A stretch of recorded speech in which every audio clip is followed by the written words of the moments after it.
జమ్మూ కాశ్మీర్ పహల్గాంలో ఉగ్రమూకల దాడిని ఖండిస్తూ బీజేపీ జిల్లా శాఖ ఆధ్వర్యంలో బుధవారం సాయంత్రం కరీంనగర్లోని తెలంగాణ చౌక్లో భారీ నిరసన కార్యక్రమం చేపట్టింది.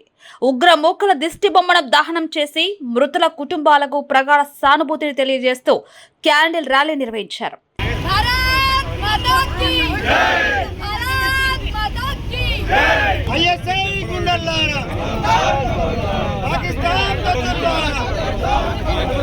ఇట్టి ప్రోగ్రాంలో పాల్గొన్న బీజేపీ జిల్లా అధ్యక్షుడు గంగాడి కృష్ణారెడ్డి మాట్లాడుతూ జమ్మూ కాశ్మీర్ పహల్గాంలో ఉగ్రవాదుల దాడిని తీవ్రంగా ఖండిస్తున్నట్లు చెప్పారు. మృతుల కుటుంబాలకు ప్రగాఢ సానుభూతిని తెలియజేస్తున్నట్లు ఆయన తెలిపారు. అలాగే దాడి ఘటనలో గాయపడిన వారు త్వరగా కోలుకోవాలని ఆకాంక్షించారు.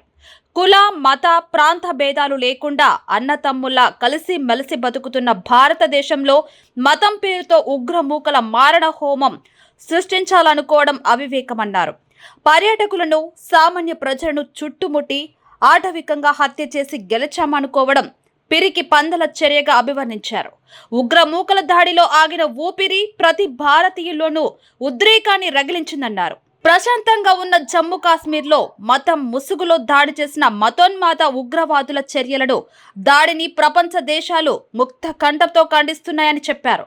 ఉగ్రమూక దాడి ఇదొక క్రూరమైన, హేయమైన, అమానవీయమైన చర్య అని పేర్కొన్నారు. మతం పేరుతో దాడులకు తెగబడిన ఉగ్రమూకల చెడ్డ ఉద్దేశాలు ఎప్పటికీ విజయవంతం కాలేవన్నారు. ఉగ్రమూకల రియాక్షన్ కు భారత ప్రభుత్వం సరైన సమాధానం చెప్పే పనిలో ఉందని, ఉగ్రవాదులు తగిన మూల్యం చెల్లించుకోక తప్పదని ఈ సందర్భంగా హెచ్చరించారు. ఉగ్రవాదులు ఇలాంటి దొంగ దెబ్బలతో భారతీయుల ఆత్మస్థైర్యాన్ని దెబ్బతీయలేరని, భారతదేశం ఎవరికి తల వంచదని ధైర్యంగా నిలుస్తుందన్నారు. కార్యక్రమానికి ముందు హుజరాబాద్ బీజేపీ శాఖ ఆధ్వర్యంలో ఉగ్రవాదుల దాడి నిరసిస్తూ చేపట్టిన కార్యక్రమంలో గంగాడి కృష్ణారెడ్డి పాల్గొని మాట్లాడారు.